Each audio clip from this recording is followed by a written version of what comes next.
Hi, my name is Casey Martin, and I'm here to talk to you today about a product from Omega Custom Tackle called the Revelation Swim Jig. This jig is available in two sizes, being a 1/4 ounce and a 3/8 ounce.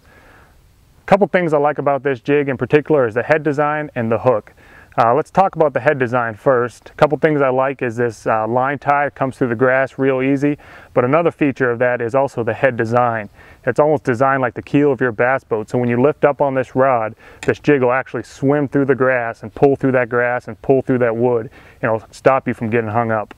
The other thing I like is this light wire brush guard. It allows you to fish through heavy vegetation without getting hung up. And this thin wire mustad hook also allows you to have a high percentage hookups that get those fish in the live well come tournament time. So that's a couple features I like about the jig. When I'm fishing this jig, I really like to basically throw 3 colors depending on water clarity. The first color here, if I'm fishing clear water to semi-stained water, is the Money Color Jig from Omega Custom Tackle. It's actually a custom color offered just by them. Works real good in clear water, lakes like Guntersville, and actually all over the country. Another jig I like to throw is the black and blue. I'll throw this in semi-stained to stained water. It shows up a little better in that muddier water, and those fish can pick it up real easy. Now if I'm fishing during the post-spawn, a jig I like to throw is actually a Bluegill Colored Jig. That time of year, those fish are feeding shallow. Bass are up there feeding on brim and brim beds around docks, grass, and wood. So this is what I'll be throwing. If it's April, May, even into June in some parts of the country, this is the color jig I'll be throwing, that bluegill color. The setup I like to use when fishing this jig is a 7-foot heavy, high graphite rod with fluorocarbon line, high-speed reel. It's real key if you're fishing in open water. The type of line I like to throw is anywhere from 14-pound to 20-pound fluorocarbon, depending on the sparse cover. If I'm fishing open water, I'll downsize to 14-pound test. If I'm fishing real heavy cover, need to get those fish out of that thick grass or that thick wood, I'm going to up it to 20-pound test. Cover a lot of water, you know, just kind of jerk it out of that grass every once in a while and let it fall. Jerk it a little bit. Oh, there's one. Ooh. That's a decent fish. Well, maybe not as big as I thought, but oh, it's got a good sized head on him. Let's see here.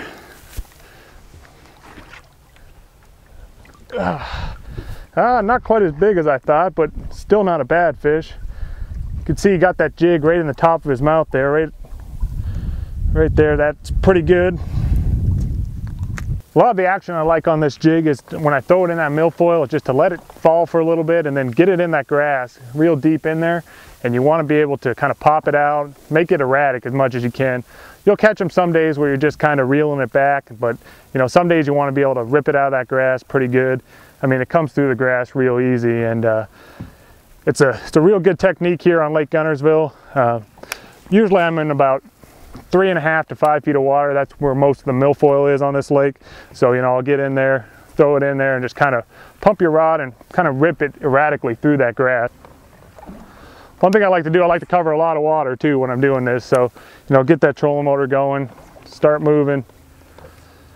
A lot of times with these grass fish on this lake here, they'll group up, and you know, there's acres and acres of grass, and a lot of these fish will just group up in one small little area. So a lot of times if you can find a small little drain running through the grass or something along those lines, you'll be able to get more bites, and a bigger concentration of fish will live in those areas. So where I'm coming in here, you can actually see this is actually a milfoil mat right here, or what used to be a milfoil mat. It's just scattered grass now, and there's a little drain that runs right by that island, and usually the best part's right where that drain meets that point there. So hopefully we'll get bit here. The water right now, it's a semi-stained color. You know, it's your typical TVA color. I'm throwing the Big Money color from Omega. This color water, it's actually it's a real good color, and comes through that grass. The fish can see it. It looks like a shad. I mean, we're fishing here at the end of October, early November, and they're chasing shad and all these milfoils, and every once in a while they'll actually come up schooling. And the schooling fish, I mean, you can catch those all day long, you know, 2.5, 3 pounders. But when you get in this thick grass here, every once in a while you'll catch a 5, 6, 7 pounder out doing this. And this wind helps too. You get a little bit of wind blowing on this grass line like that, it makes it even that much better.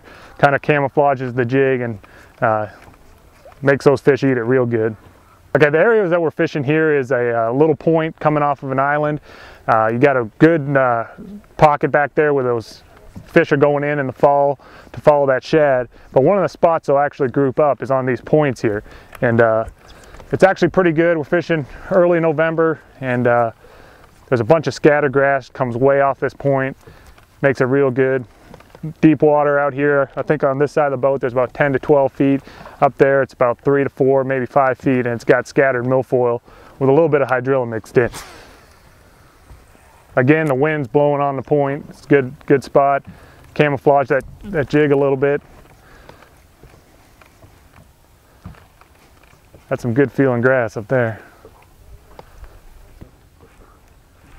Oh, that's a good one. Man, he hit it right as it hit that grass. Whoa. Oh, he's got that jig in there good too. Real good. You done playing, Mama? Well, maybe not. Come here. Oh, yeah. Look at that jig right there, right in the top of the mouth. Perfect. I was swimming it right through that milfoil, and he grabbed it good. I mean, he about ripped it out of my hands. Barely even needed to set the hook on that one. And it actually came through his mouth twice. Man, that's a good fish. Solid 3.5, 4 pounder on Lake Guntersville. I'll take that this time of year. But it's been a little tough, but when you're throwing that swim jig, that's the kind of fish you're gonna catch right there. A few of the areas I like to fish this jig, especially on lakes like Guntersville and Pickwick, is any type of milfoil bed. This particular area has a grass hump. You just fish it over that milfoil. But the jig works great everywhere. I mean, Lake of the Ozarks, fall fishing, around boat docks, those suspended fish, big spotted bass, largemouth. Also like to fish it down at the Coosa River down here in Alabama. There's a bunch of shoreline grass. You pull it through that shoreline grass. That grass there is in about 2 or 3 feet of water, and I mean there's big spots, big largemouth down there. It's always fun when you fight a big spotted bass in 3 feet of water, shoreline grass. Another area I like to fish this jig in particular is around any type of wood. Like if you look up on that bank up there, shallow wood laydowns, you know, that drop off the bank. This jig sells real good, comes through that cover real well, and actually it's a real good backup pattern when you're catching fish on a spinnerbait on those type of laydowns. A lot of times the spinnerbait you have to have the wind to get bit, but with this jig you can just cast it in there and they'll bite it even when the wind's not blowing and when they won't hit that spinnerbait or a crankbait. It's a little bit more finesse, but still catches big fish, so it's something to think about next time you're on the water. Oh, good fish. Good fish. Not quite as big as I thought. Oh. No. He's a keeper though. Come here, buddy. Come here.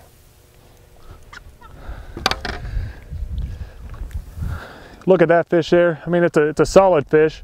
I just switched over to this black and blue jig. As you can see, the sun's starting to come down, and this side of the lake had a little more dirtier stained water, so I went to that black and blue jig. Shows up real well, and obviously he seemed to like it. As you can see here, we're fishing a boat dock on a shallow flat. A lot of times during the fall of the year, I like to focus on these flats because that's where a lot of the shad are going to be, especially on a lake like Guntersville. And actually, before we pulled up here, there was a bird out here that was feeding on the shoreline. He's feeding on the same thing that these bass are going to be feeding on, you know, that shad. I like to get that jig way back in there. A lot of guys will just fish this outside edge, but if you can get it back in there, you're going to get it in an area where a lot of guys haven't been, so you'll be able to catch a few more fish, and come tournament time, that's the big key. All you got to do is beat the other guys on the lake and the fish.